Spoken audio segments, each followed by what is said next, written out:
வணக்கம் தோழர். வணக்கம். தமிழ் பிரபா தோழர் வந்து எல்லாருக்குமே பிடிக்கும்.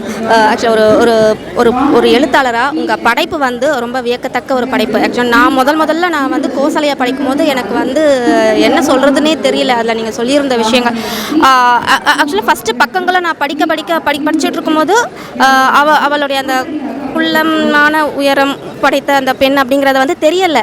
தைரியமாக ஃபஸ்ட்டு வந்து தம்பியை கையை பிடிச்சி இழுத்துக்கிட்டு அவன் நேராக போகிறது, லைப்ரரிக்கு போய் அவங்கக்கிட்ட போய் சண்டை போடுறது, இவன் பின்னாடி பயந்துட்டு வருவான் தம்பி. அப்புறமா கொஞ்சம் கொஞ்சமாக அந்த கதையை பக்கங்களை படிக்க தான் வந்து அவளுடைய குறைபாடுகள் என்ன அப்படிங்கிறது தெரியுது. இருந்தாலும் அதை வந்து அவள் கொஞ்சம் கூட அதை பொருட்படுத்தமா உள்ளுக்குள்ளே அவ்வளோ ஏக்கங்கள் இருக்கும், அவ்வளோ வழிகள் இருக்கும். இருந்தாலும் வந்து அந்த அந்த ஒரு குடும்பத்தையே எடுத்து நடத்துகிற பொறுப்பாக அவள் வந்து பண்ணிக்கிட்டு இருப்பாங்க. அதுலேயே அவங்களுக்குள்ள ஒரு காதல், அந்த காதலாம் வந்து எனக்கு எப்படி எக்ஸ்பிளைன் பண்ணது தெரியல. ரொம்ப இனிமையாக அதை வந்து காமிச்சிருந்தீங்க. அவள் போகிறச்ச அந்த வந்து என்னை பாப்பானா மாட்டானா அவன் அப்படின்னு அதுக்காகவே வந்து அந்த கடைக்கு வந்து வீட்டில் இருந்து அப்படி நடந்து போகிறது, திரும்பி நடந்து வருது, அப்புறம் மாடியில் உட்காந்து பார்க்குறது, என்னையெல்லாம் எப்படி பார்ப்பானா அப்படிங்கிற ஒரு டவுட்டில் பார்க்குறது. ஸோ அங்கேருந்து அந்த லைப்ரரிக்கு அந்த தம்பியோட கல்யாணம் நடக்கும்போது அதுக்குள்ளே அவளுக்கு அவ்வளோ ஏக்கங்கள் இருக்கும்.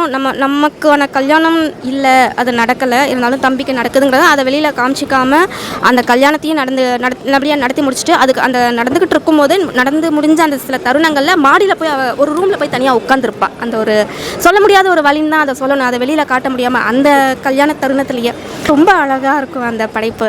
கோசலை ஒரு பிரம்மாண்டமான படைப்பை படைத்த உங்களுக்கு மஸ்ட் என்னோட நன்றி.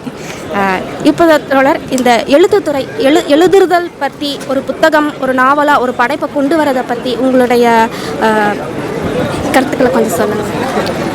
வணக்கம், ரொம்ப நன்றி என்னுடைய நாவல் குறித்து நீங்கள் பேசுனதுக்கு. ரைட்டிங் சம்மந்தமாக நான் சொல்கிற சஜஷன், 2 புக்கு எழுதுனுங்கிற இடத்துலேருந்து சஜஷனாக சொல்லணும்னா, ரொம்ப யோசிக்காதீங்க எழுதுறது பற்றி. நம்மளோட சொந்த அனுபவங்களை நம்ம முதல்ல எழுத ட்ரை பண்ணலாம். அப்புறம் இங்கே தமிழ் இலக்கியத்தில் நிறையா வகைமைகள், வரையறைகள்லாம் இருக்குது. அந்த வரையறைகளை ரொம்ப ப்ரெஷராக எடுத்துக்க தேவையில்லை. நம்ம லைஃப்பை நம்ம சொல்லலாம். அப்படி பேரலாக நம்ம எழுத ட்ரை பண்ண அதே நேரம் இன்னொரு பக்கம் ஒரு வாசிப்பையும் நம்ம வந்து நிகழ்த்தணும். அப்போ தான் நம்ம ரைட்டராக எங்கே நின்றுட்டுருக்கோம் அப்படின்னு நமக்கு தெரியும்.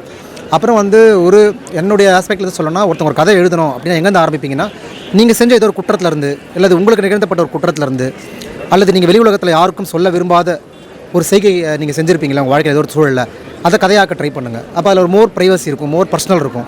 அந்த மோர் பர்சனல் எப்போதும் ஒரு க்ரியேட்டிவாக மாறக்கூடிய சாத்தியங்கள் அதிகம். இல்லாட்டி 4 பேர் சொல்கிற கதை தான் நீங்களும் சொல்லுவீங்க, உங்களுக்கு மட்டுமே நேர்ந்த ஒரு விஷயமா இருக்கும் இல்லையா? ஸோ அங்கேருந்து அந்த கதையை நீங்கள் எழுத ஆரம்பிக்கலாம்னு நான் சொல்லுவேன். அப்புறமா வந்து எழுதுறது குறித்த நிறையா ப்ராசஸ் இருக்குது, நிறையா கற்றுக்கணும்னு சொல்லுவாங்க. பட் அதோடைய சிறந்த வழி எழுதுறது மட்டும்தான். எழுத்தின் வழியாக தான் அதை கற்றுக்க முடியும். அட் த சேம் டைம் வாசிப்பு, செழுமையான இலக்கியங்களை தேடி வாசிக்கும் பொழுது நம்மளுடைய மொழி ஒரு நல்ல ரிச்சான ஒரு வொக்காபுலரிக்குள்ளே போகும். ஸோ இப்படிப்பட்ட ஒரு ப்ராசஸ் தான் நான் வந்து சஜஸ்ட் பண்ணுவேன்.